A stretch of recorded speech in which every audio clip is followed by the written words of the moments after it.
What's up, vinyl community? My name's Kieran. Needle Grooves the channel. If you're tuning in for the first time, welcome. Wanted to do a video on Pablo. A lot of buzz about Pablo Records because of the recent announcement of the Acoustic Sounds reissue series. So, funnily enough, I had started pulling out a few. I only have a few Pablo records, which I'm going to show here, but I had pulled them out before any word of this reissue series, and I had planned to kind of do a little video showcasing the records I have on Pablo that I think are worth grabbing. What that was inspired by was Van Seco Funk sent me a message of a Pablo record saying, hey, do you have this? If you don't, you need it. And I actually did have that record. I'll show it that one first. So I pulled it out and I gave it a spin because I hadn't listened to it in a while. And then I was like, oh, it'd be fun to share what I got on Pablo. And then about a week or two later, which was last week, they announced this Pablo reissue series. And none of the titles I'm going to show here today are part of that series. I do not own any of the titles, and I will not be buying any of the reissues. Not to say the music isn't good. As a lot of people have called out, a lot of the titles that they're reissuing, the originals are available for cheap. That's not to say they won't, improve on the sound. But I did have 5 worthy Pablo titles that are still cheap, and I think that you should check out and pick up if you see them in the wild at your local shop or online even. All easy to find. So first one, and I would say there's not really any other Pablo records on my want list. Not to say there aren't any others that I might enjoy. I haven't checked them all out. But these were ones I've picked up over the past, 10 years probably. Maybe 7 to 10 years that people have recommended to me. So the one that Van Seco Funk had shared with me recently that inspired this little Pablo kick for me to pull them out is Dizzy Gillespie y Machito, Afro-Cuban Jazz Moods. And on the back here it says, I don't know if it's Machito or Maquito, y su orquestra directed by Chico O'Farrell, dirigidos por Chico O'Farrell. And this one actually has this not for sale demonstration gold stamp there.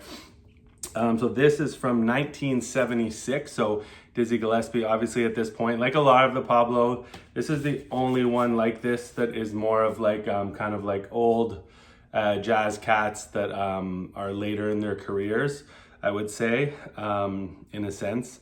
But these Dizzy ones are very interesting. Well, this one in particular. There are some other Dizzy ones I'm interested in checking out, but as the title would lead you to believe, Afro-Cuban Jazz Moods. He's not just rehashing old material here, and there's some really worthwhile stuff. The whole thing. This thing definitely is intense. So first side is all one track, written by Arturo O'Farrell, and then 3 Afro-Cuban Jazz Moods, side 2. The first one, Kaleidoscopico, I would say, is the highlight for me on here, but the whole thing is great. It's very interesting, sounds very different. There's a lot going on this, huge band, so a lot to process. So it doesn't necessarily sound like a big band record, but there's a lot of musicians and a lot going on. So trumpets and flugelhorns, multiple musicians. I don't recognize any of them. Trombones, multiple trombonists. Saxophone, same thing, don't recognize. And so these would all be players, I guess, in the orchestra.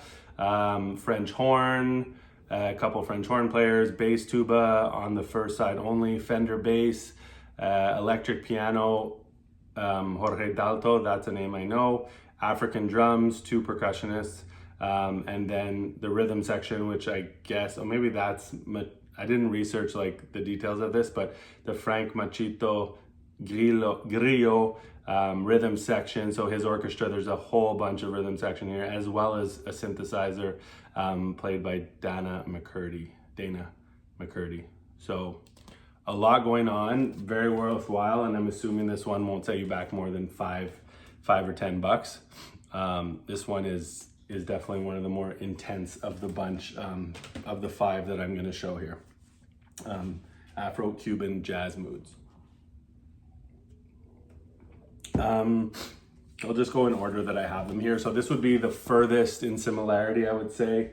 Of a few others of these will have a lot of percussion and kind of Latin or Brazilian elements, but this one is just a laid back, groovy affair. The Gafa Quinteto, LeBlanc Beach, and he, if I'm not mistaken, not a musician that I'm familiar with. Yeah, so he also played with Dizzy Gillespie.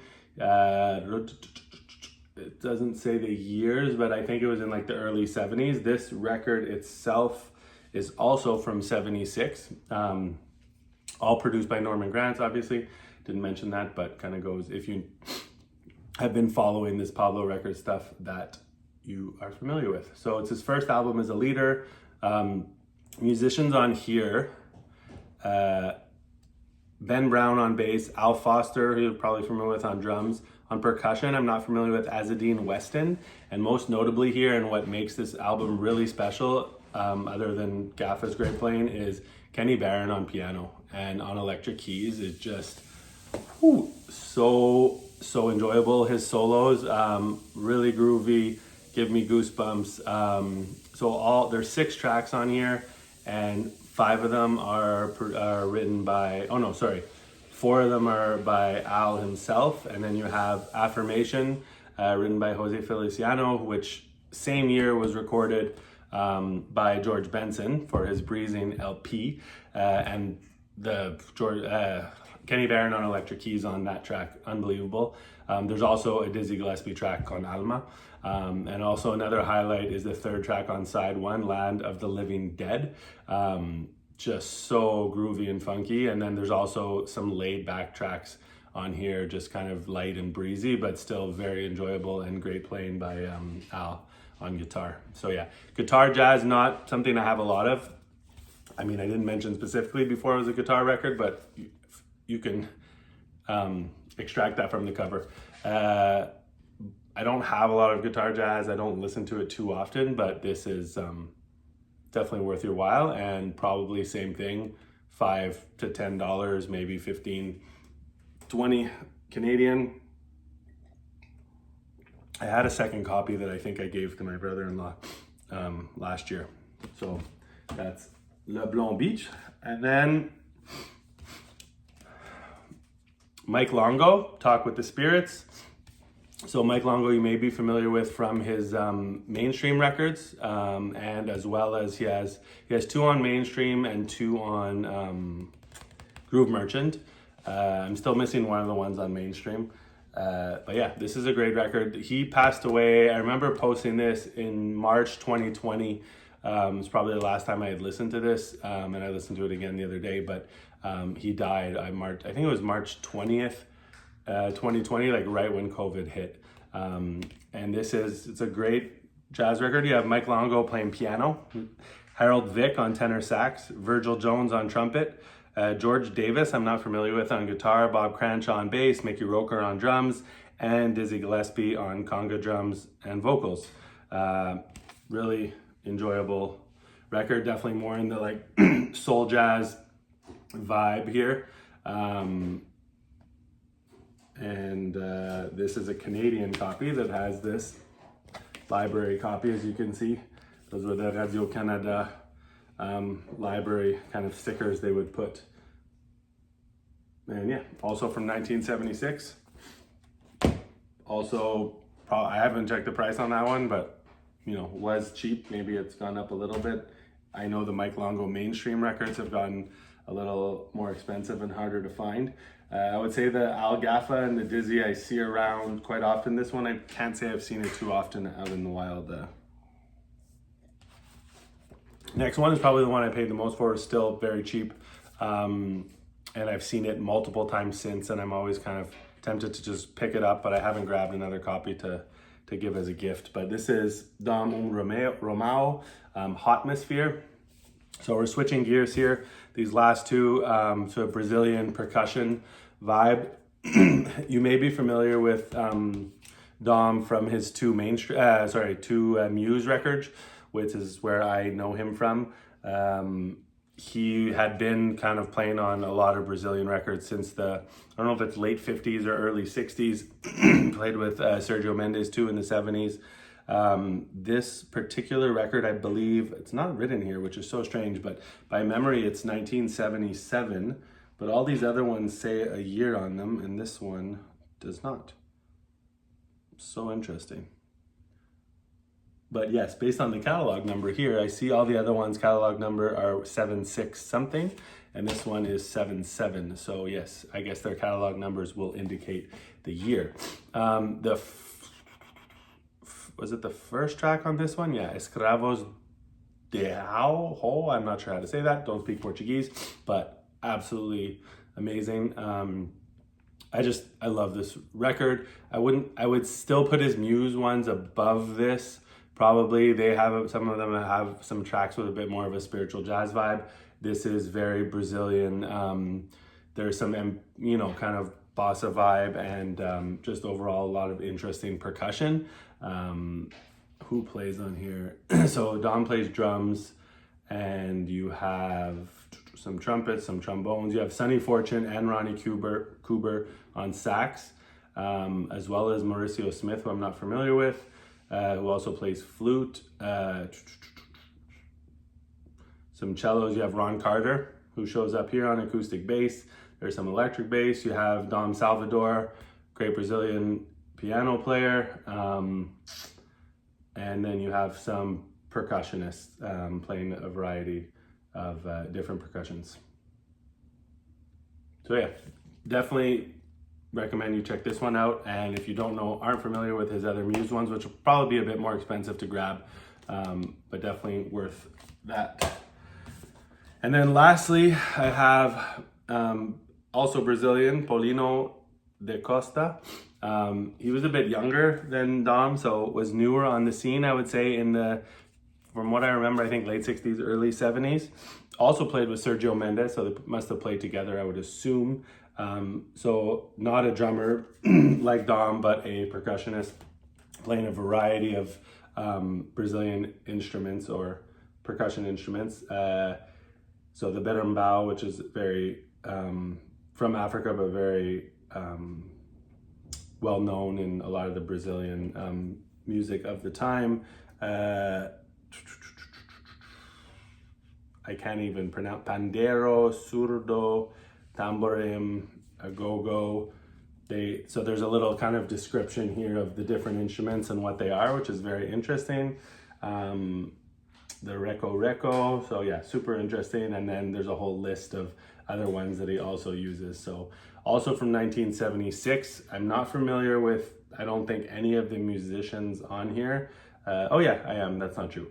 So Claudio Slon on drums, and then as well as water drum, timbales, a bunch of other stuff. Octavio Bailey on bass and vocals.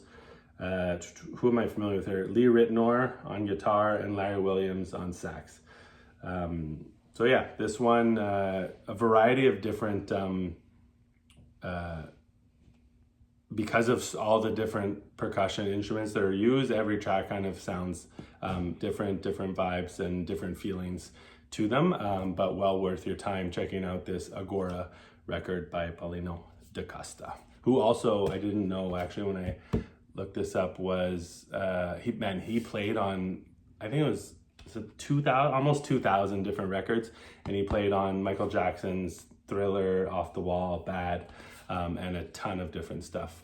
So yeah, that's my little take on Pablo records, all to be had for very affordable prices, less than what one Acoustic Sounds reissue would cost you, and all, to me, maybe a little bit more interesting and worthwhile listening compared to what's being reissued, but that's all dependent on personal taste. So no knock on those who are more interested in that stuff, but just wanted to share, a little bit of some interesting ones that don't get spoken about too much. Actually, I'll just share this quickly. It's the only one that I have that has this inner sleeve, this Agora record, which talks more about Paulino just as a person, when he was born in Rio de Janeiro, 1948, who he played with, and then some more notes on the other personnel and how the recording was made, and some more stuff on